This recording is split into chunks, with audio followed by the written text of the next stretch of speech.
talking to Alana McLaughlin, and she's giving us some information in reference to anti-Islamic sentiment in the United States of America.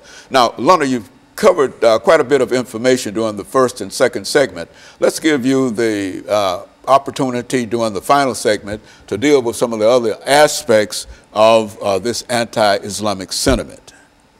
All right, and so if you're just tuning in the second segment, I talked about one personal experience that I saw anti-Semitism.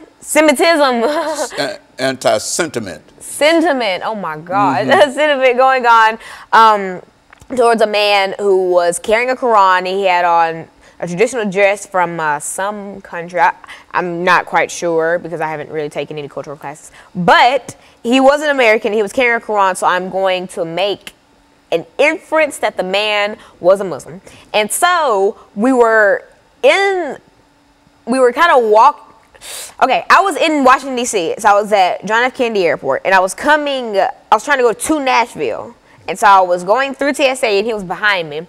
And so I got all my stuff packed. I put it in the little cubbies. They put it through. I got my stuff back. It was over with. And I was waiting on the chaperones that I was with to accompany me onto the flight and all that. So I kind of sat down, and I was observing what else was going on at the airport. And I saw TSA kind of giving the man who was behind me a hard time. Like, for instance, what they would do, like, this is his Quran. They would open it and just, like, kind of manhandle it, trying to see if there was anything in there, and they were shaking it. Like, it was, and it didn't look in too great a condition, so it looked like it could have snapped like that.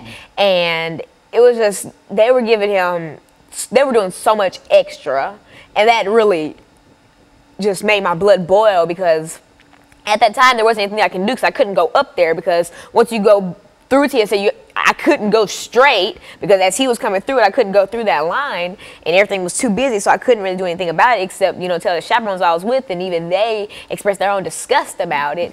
And that just really made me think, wow, like that's something that happens so often, but it's never reported on websites and etc. But let that have been any other race getting racially profiled, I promise you it would have been everywhere. If that was me and they were double checking my stuff and asking me stupid stuff like, do I live in Chicago, or do I have a father, and stupid stereotypical things like that, trust me, it would have been on News Channel 5 like that, or on Fox 17. So you find that this is quite prevalent. It's quite prevalent in terms of the denial in a real sense of people's constitutional rights. It is. Citizenship rights and whatnot. Is that what you're saying here? It is, and that's why I feel like there are certain political candidates who do not encourage equality.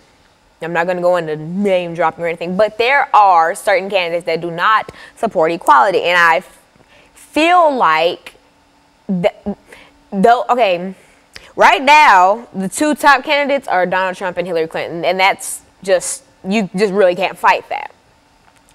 And I feel like, since I'm not old enough to vote, I'm just watching this unfold, and I'm not making any certain choice because my opinion wouldn't really be taken for anything because I can't vote. But I'm watching this unfold, and I'm listening to both of their speeches and all the things that they promised to do with America. And I'm just sitting here thinking, like, wow, one of these candidates really wants an America that's built around him and people who are like him, that 1%. And I don't feel like you could really be a president if you don't think about other people, because running a country, you have to put others before yourself. You have millions of people who are looking up to you, who are abiding by your rules, and if you exclude them from so many things, A, that's not right, and B, that's dangerous. Alana, in your category and your age group, I know you're not old enough to vote yet, but do you find that there's any kind of sentiment in reference to what is going on from a social